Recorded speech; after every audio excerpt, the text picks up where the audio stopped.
বন্ধুগণ সবাইকে নমস্কার। আজকে আমরা পিঠা খাবো। বৃষ্টি বইছে, কি করবো, একটু পিঠা খাইতে ইচ্ছে করে। তাই গৃহকর্তারে বললাম যে সব কিছু আনো, আটা, ময়দা, চাউলের গুঁড়া, কলা। পিঠা দুই প্রকারে করব। একটা করব মানে যেটা বলে তেলে ভাজা তেল পিঠা, আর একটা করব মালপোয়া। মালপোয়া অনেক প্রকারে করে, কেউ দুধে ভিজায়, কেউ রসে ভিজায়, আমরা ওইভাবে না, আমরা তেলে ভাজবো। এখন আমি শুরু করব চাউল বাটবো, কারণ চাউলের গুঁড়া লাগবে। আপনারা দেখেন আমি চাউল বাটা শুরু করি। আসলে তুমি যাও, ও একটু বৃষ্টি নামছে, যাও পিঠা খাবা, মানে ওই গীতা মার্ধারে যাও, তাড়াতাড়ি যাও। আমরা পিঠা বানাবো, আমার সোনা পাখি খাবে, ও খুব পছন্দ করে। দেখেন আমি চাউল বাটা শুরু করে দিই। এই যে আমার সোনা পাখি কলা খাইতে আছে, একটা খাইতেই আছে। চাউল একারে গুঁড়ো করতে হবে না, মোটামুটি বাড়লেই হবে।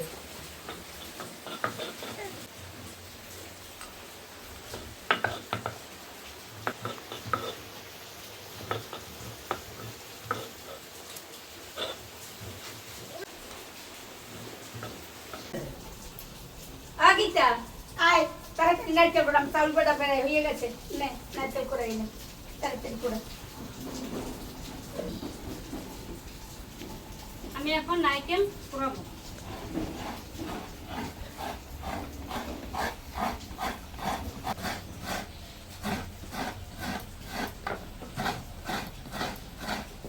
নাও, আমার চাউল বাটা হয়ে গেছে। তোমার নারকেল কোরান কত দূর?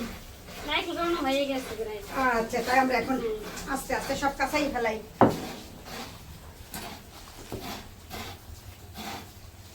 গুড় সব একাত্র করি।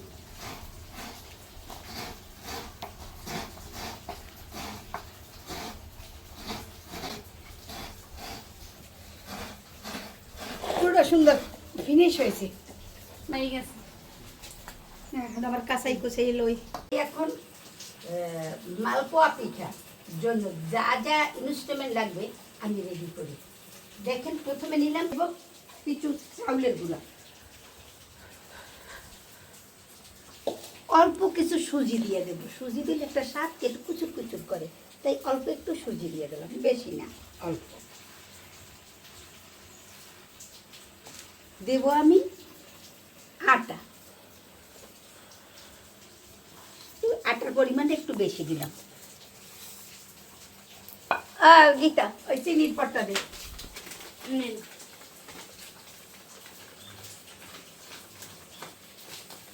সঙ্গে দিয়ে দেবো চিনি,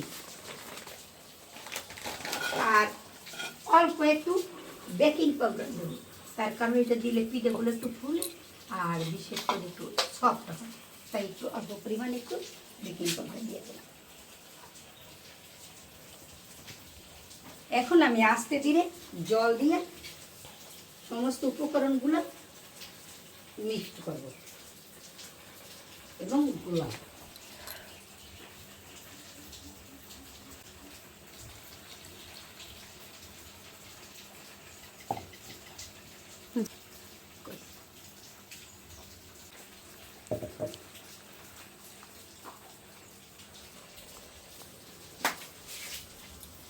এখন গুলাইতে আছে, কিন্তু গুলানটা এমন গুলাইতে হবে যাতে করে সবগুলি সমানভাবে জলের সঙ্গে মিশে যায়। তা না হইলে পিঠা সুন্দর হবে না, কোথায় শক্ত কোথায় নরম। তাই আমি আস্তে ধীরে গুলাইতে আছি সুন্দর করে।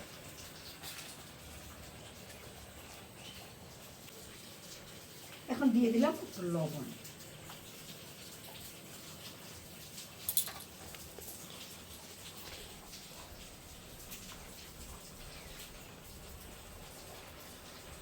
অজিতা নে আমার ওই কলা টলা দিয়ে সব কিছু ই করে তুই তেল পিঠার এইগুলা একটা তৈরি করে আমি ফেল। তেল পিঠার জন্য কিছু চাউলের গুঁড়ো দেব, তারপর দেব নারকেল কোড়ানো, তারপর দেব, এখন দিলাম চাউলের গুঁড়ো।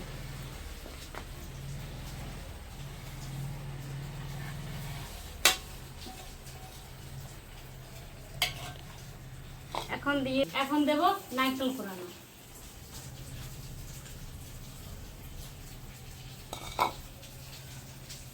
চিনি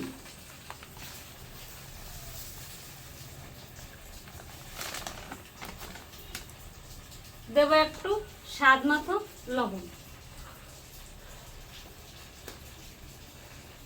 এখন দেবো কলা।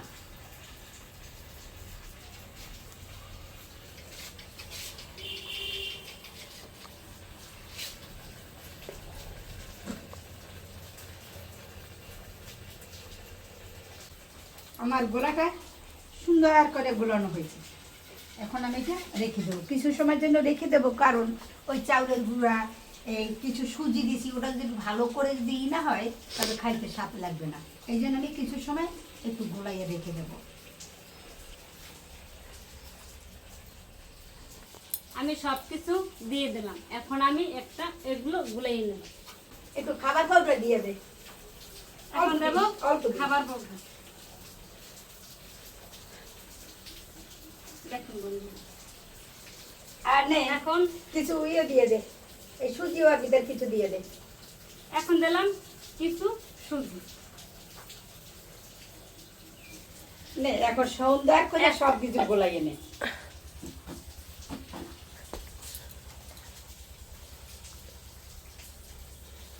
আমার এটা গোলানো হয়ে গেছে। দেখুন বন্ধুরা কত সুন্দর গোলানো হয়েছে। এভাবে আপনারা গোলাবেন, তার তো পিঠা স্বাদ লাগবে। বন্ধুগণ, সব কিছু রেডি, এখন শুরু। আমি চুলায় আগুন ধরাই দিই, তারপরে আমরা পিঠা ভাজা শুরু করি। চুলায় আগুন ধরাই দিলাম, কড়াইটা চুলার উপর দিলাম। তেলটা যদি সুন্দর গরম হয় পিঠাগুলো ওইভাবে আবার সুন্দর হবে। এই জন্য কড়াইটা দিলাম, তেল দেবো এখন, কড়াইটা একটু গরম হবে।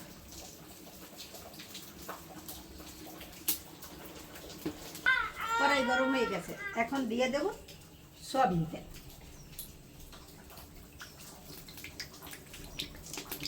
এখন আস্তে আস্তে তেলটা গরম হবে।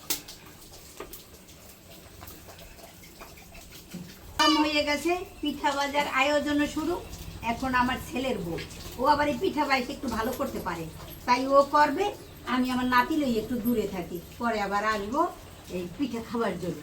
আপনারা সবাই থাকেন আমাদের সাথে। ওই গীতা এখন পিঠা ভাজবে। গীতা এই তো আয়, আইছি, আমার চলো আমরা পিঠা বানাবো। আয় তুমি আমার কাছে আসো। যাও আমার নাতি একটু দুষ্ট, এই জন্য। দিদির কাছে যাও।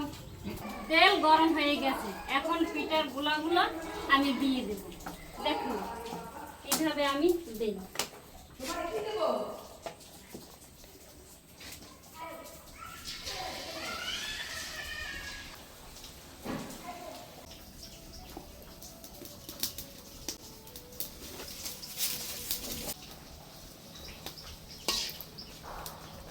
দেখুন আমার পিঠাটা কত সুন্দর হয়েছে। আপনারা এভাবে ভাজবেন। আর একটু লাল করি, লাল করলে পিঠাটা অনেক মুচমুচে থাকে। আর পিঠা ভাজা হয়ে গেছে, এখন উঠে নিই। দেখুন কত সুন্দর পিঠা। এভাবে আপনারা পিঠা ভাজবেন।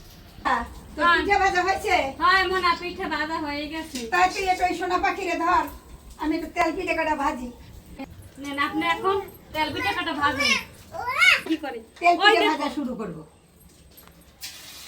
গরম খোলা, ভাজতে দেরি লাগবে না, চটচট করে সাজিয়ে ফেলাম।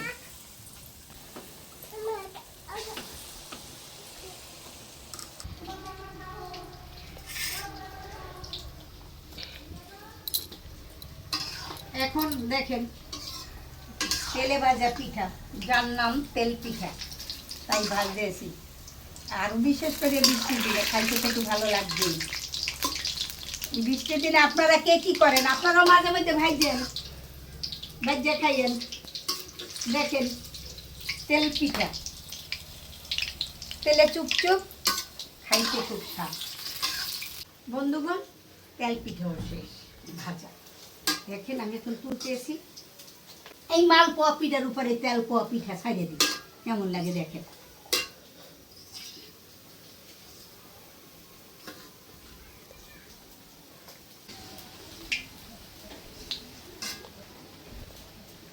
নাস্তা খাবো, কিন্তু ভাজাটা যে কত কষ্টের তা যারা করে তারা বুঝবে। হয়তো বা আমার মতো দিদির আপনারা বুঝবেন। আমার মালপোয়া পিঠা এবং তেল পিঠা ভাজা শেষ। যদি আমার এই পিঠা ভাজা ভালো লাগে, দাওয়াত রইল। তবে আপনারা লাইক করবেন, শেয়ার করবেন, কমেন্ট করবেন।